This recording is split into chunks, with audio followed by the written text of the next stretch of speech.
vijana, umejiandaaje kwa namna bora ya kukusanya na kuwaunganisha vijana wako kwa ajili ya zoezi zima tunaloliendea la kuwaunganisha vijana katika namna moja, yani kuwa kitu kimoja na kuanza kutoka kwenye uchumi wa chini kwenda uchumi wa kati?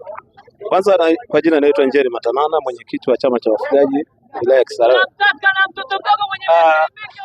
Kwanza tunafurahia kuwepo kwa chama chetu cha wafugaji, lakini pia tunafurahia sana kwa elimu tuliyoitoa sisi. Tunapopata elimu kutoka serikalini tunapeleka kwenye jamii zetu. Kwa hiyo jamii imepokea mabadiliko kwa ukubwa sana.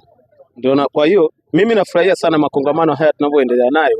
Kwanza michezo yenyewe, kama michezo ni afya, michezo tunaunganisha jamii, mabadiliko. Kwa hiyo kikubwa, hatuhitaji fujo za aina yoyote, tunataka jamii zetu zibadilike na tuwe na maisha mazuri.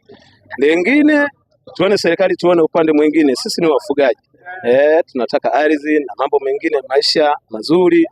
Hicho ndio tunachokitaka.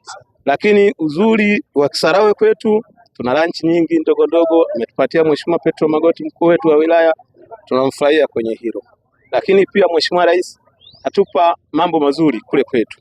Lakini kikubwa tunahitaji ardhi ya kutosha, kwa sababu sisi ufugaji wetu hatuwezi kufuga ng'ombe mbili.